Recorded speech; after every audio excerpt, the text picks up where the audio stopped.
ഇടുക്കിയിൽ റബ്ബർ കൃഷിക്ക് വീണ്ടും ഉണർവ് നൽകാൻ ഒരുങ്ങി റബ്ബർ ബോർഡ്. ഒരു കാലത്ത് ലോ റേഞ്ച് ഹൈ റേഞ്ച് മേഖലകളിൽ വ്യാപകമായിരുന്ന റബ്ബർ കൃഷി ഇന്ന് നാമമാത്രമായി ചുരുങ്ങിയ സാഹചര്യത്തിലാണ് പുതിയ ഇടപെടൽ ശ്രമം. റബ്ബറിന്റെ വിലക്കുറവാണ് കർഷകരെ ഈ മേഖലയോട് വിമുഖരാക്കാൻ പ്രധാന കാരണമായതെന്നാണ് റബ്ബർ ബോർഡിന്റെ വിലയിരുത്തൽ. കർഷകർക്ക് കൂടുതൽ ആനുകൂല്യങ്ങൾ ഉറപ്പാക്കി കൃഷി വീണ്ടും സജീവമാക്കുവാനാണ് റബ്ബർ ബോർഡ് ലക്ഷ്യമിടുന്നത്. ഒരു കാലത്ത് ഇടുക്കിയിലെ ലോ റേഞ്ച് ഹൈറേഞ്ച് മേഖലകളിൽ വ്യാപകമായിരുന്ന റബ്ബർ കൃഷി വിലയിടിവും നഷ്ടവും കാരണം കഴിഞ്ഞ കുറച്ചു വർഷങ്ങളായി ഗണ്യമായി കുറഞ്ഞിരുന്നു.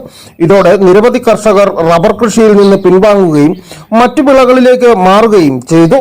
ഈ സാഹചര്യത്തിലാണ് സംസ്ഥാനത്തിന്റെ വടക്കൻ മേഖലകളിലും റബ്ബർ കൃഷി വ്യാപിപ്പിക്കുന്നതിനോടൊപ്പം ഇടുക്കിയിലും കൃഷിക്ക് പുതുജീവൻ നൽകാൻ റബ്ബർ ബോർഡ് പദ്ധതികൾ ആവിഷ്കരിക്കുന്നത്.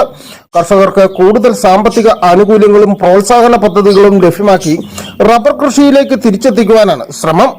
റബ്ബറിന്റെ വിലക്കുറവാണ് കർഷകരെ ഈ മേഖലയോട് വിമുഖരാകാൻ പ്രധാന കാരണമായതെന്ന് rubber board chairman N Hari പറഞ്ഞു. കേരളത്തിലെ അൺടാപ്പഡ് ആയിട്ടുള്ള മേഖലകളുടെ ഇപ്പോൾ സ്റ്റാറ്റിസ്റ്റിക് വിഭാഗം അതിന് കണക്കെടുത്തുകൊണ്ടിരിക്കുകയാണ്.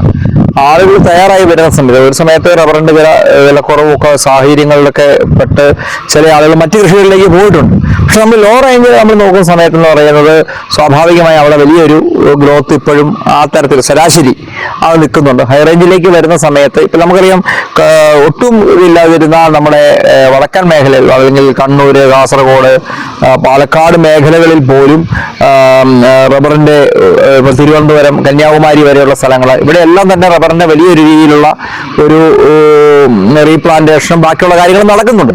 പക്ഷെ ആ സമയത്ത് ഇവിടെ ഉണ്ടായിരുന്ന സ്ഥലത്ത് കൃഷിക്ക് അനുയോജ്യമായ കാലാവസ്ഥയും ബാക്കിയുള്ള സ്ഥലങ്ങളിൽ ആളുകൾ തയ്യാറാകുന്നതിനോടൊപ്പം തന്നെ നമ്മുടെ RPS അത് ഇവിടുത്തെ റീജിയണൽ ഓഫീസ് തൊടുപുഴയാണ്. അവിടുന്ന് വേണ്ട എല്ലാ സഹകരണവും റബ്ബർ ബോർഡിന്റെ ഭാഗത്തു നിന്ന് എല്ലാ സഹകരണങ്ങൾ ചെയ്യുകയും അതിനു വേണ്ടിയിട്ടുള്ള ആ മേഖലകളിൽ എന്തൊക്കെയാണോ സഹായങ്ങൾ വേണ്ടത് എല്ലാം റബ്ബർ ബോർഡിന്റെ ഭാഗത്തു നിന്ന് ചെയ്തു കൊടുക്കുകയും കർഷകർക്ക് മികച്ച പിന്തുണയും പ്രോത്സാഹനവും ഉറപ്പാക്കി റബ്ബർ കൃഷിയുടെ വിസ്തൃതി വർദ്ധിപ്പിക്കുവാനുള്ള നടപടികൾ തുടരുമെന്നും അദ്ദേഹം വ്യക്തമാക്കി. News bureau, Udumbanchola.